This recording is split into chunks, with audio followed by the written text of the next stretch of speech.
कि आप क्लास में पढ़ चुके हो एक बार एंजियोस्पर्म्स के बारे में। आप अपने आसपास जितने भी ये देख रहे हो ना, सारे के सारे इसमें से एंजियोस्पर्म्स हैं। और इन एंजियोस्पर्म्स को हम दो मुख्य टाइप्स में बांट सकते हैं। कौन कौन से, क्या आप बता सकते हो? Monocot and dicot. Very good, बहुत बढ़िया। अब जो मोनोकोट डाइकोट का जो मैं आपको एग्जांपल बता रहा हूँ, ये जो प्लांट है जिनके अंदर, ये आपको मैं पहले ही मॉर्फोलॉजी में बता चुका हूँ कि जिनमें ये रेटिकुलेट वेनेसन है वो क्या है? डाइकोट। Very good. और ये जो नीचे आप देख रहे हैं ये सारे के सारे मोनोकोट हैं। इसमें पैरेलल वेनेसन आपको दिखेगा। तो ये मोनोकोट डाइकोट के बारे में आपको एक बार बात क्लियर है। अब इसके अंदर जितने भी चीज़ें आप देख रहे हो, जैसे इसके अंदर ये आप सामान्यतः खाते हो आप, ये निबोली जो है, ये क्या है? प्लांट का कौन सा भाग है? ये है फ्रूट। Very good, fruit. और इसके अंदर जो निकलेगा वो क्या है? सीड। और वो सीड किससे बना है? बताओ, कल बताया था ना, ओव्यूल से। और फ्रूट किससे बनता है? ओवरी से। चलो, अब जो आप लाइफ साइकिल के बारे में हम बात कर रहे थे, क्योंकि हम प्लांट किंगडम पढ़ रहे हैं और प्लांट किंगडम के अंदर जो है लाइफ साइकिल मेनली है, उसमें बहुत सारी चीज़ें हम देखते हैं। तो ये जो प्लांट्स हैं जितने भी आप देख रहे हो, ये स्पोरोफाइट है कि गैमेटोफाइट? स्पोरोफाइट है। इसका मतलब इसमें नंबर ऑफ क्रोमोसोम्स डिप्लॉयड है कि एप्लॉयड है? डिप्लॉयड है। ये बात आपको क्लियर होगी। अब अगर स्पोरोफाइट के अंदर हम बात करें तो ये पूरे के पूरे डिप्लॉयड हैं, आपको पता है।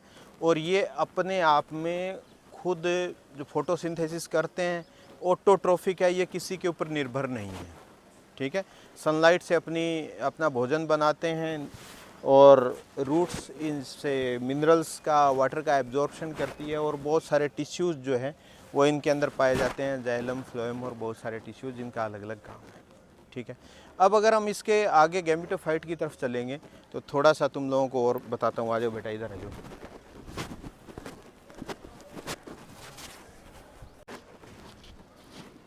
जैसे ये प्लांट है, ये जैसे चंपा है, तो इसमें जैसे ये फ्लावर्स आए हुए हैं, इसका मतलब इसमें रिप्रोडक्टिव लाइफ शुरू हो रही है। तो फ्लावर्स में आपने देखा ही है, 10th क्लास के अंदर देखा है कि इसके अंदर बाहर जो है आपको कैलिक्स, करोला और अंदर की तरफ रिप्रोडक्टिव पार्ट्स दिखाई देते हैं। अब इसके अंदर देखेंगे ना, हालांकि ये फ्लावर एकदम क्लियर नहीं है, अगर हमें कभी दतूरा का फ्लावर मिला तो उसमें सभी रिप्रोडक्टिव पार्ट्स जो हैं आपको क्लियर दिखाई देंगे। इसमें आप इतना क्लियर नहीं देख पाओगे। अगर हम इसको फ्लावर को यहाँ से डिटैच करके भी इसको देखेंगे तो इसमें आपको इतने ज़्यादा क्लियर नहीं दिखेंगे जितने की आपको रिक्वायरमेंट है। अंदर की तरफ ये थोड़ा एंथर वगैरह है, मैं तो इसको देख पाता हूँ, लेकिन ये जो है आप अगर उसमें देखोगे ना अपना डाइसेक्टिंग माइक्रोस्कोप, उसमें तो फिर भी आपको दिख जाएगा, लेकिन इसमें जो है आपको नहीं दिखेगा। आगे देखते हैं, कोई अपने को फ्लावर मिल गया तो उसमें आपको दिखाने का प्रयास करूँगा। ये पेड़ किसका है जो पीछे दिख रहा है? बेलपत्र का है। ये भी एंजियोस्पर्म है। तो इस पे जो बील लगती है वो कौन सा पार्ट है पौधे का? फ्रूट है ना?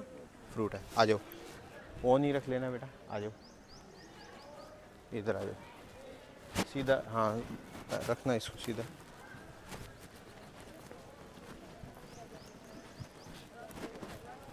अब इधर आप देखोगे सारे के सारे एंजियोस्पर्म्स हैं, सारे एंजियोस्पर्म्स हैं ये। अब यहाँ पर ये पौधा जैसे है, ये तो आप जानते ही हो किसका है? अनार का है।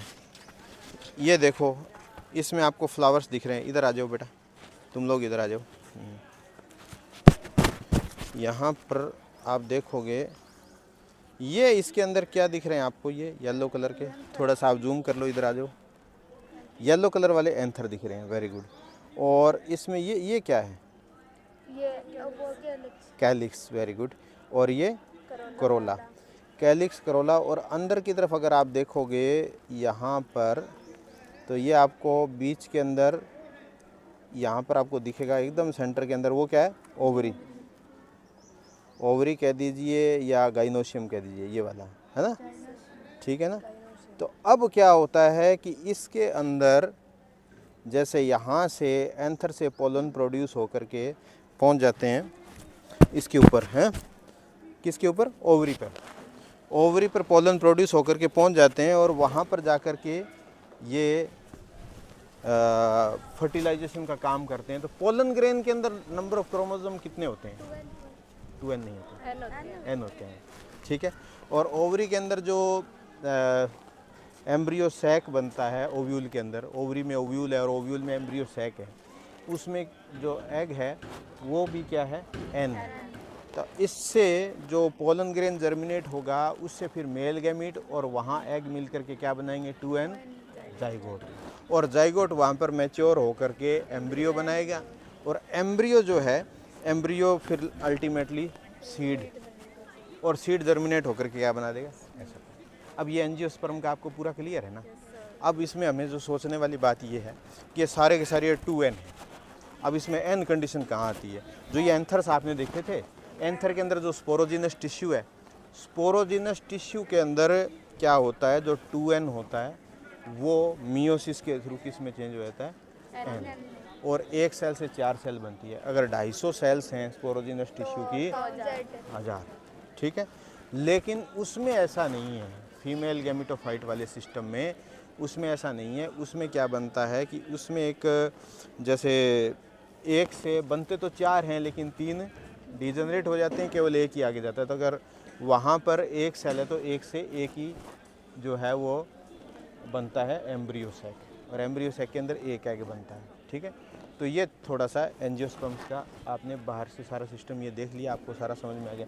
इधर देखो, ये जो प्लांट आपको दिख रहे हैं ना, ये जो येलो कलर के फ्लावर्स आपको दिख रहे हैं, ये येलो कलर वाले फ्लावर हैं, ये सारे के सारे डाइकोट हैं और ये फैमिली एस्ट्रेसी है। गेंदा जिस फैमिली का है ना, उसी फैमिली का है, ठीक है। इसमें ये जो येलो कलर वाला ये फ्लावर नहीं है, ये इनफ्लोरेसेंस है। यहाँ एक से ज़्यादा फ्लावर हैं इसके अंदर, ठीक। तो जैसे जैसे हम आगे बढ़ेंगे ना, आगे और पढ़ते जाएंगे।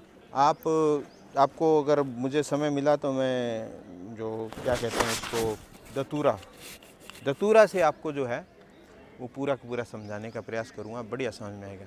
तो यहाँ इसमें से जितना मैंने बताया यहाँ तक कोई दिक्कत? ठीक है बेटा, चलो।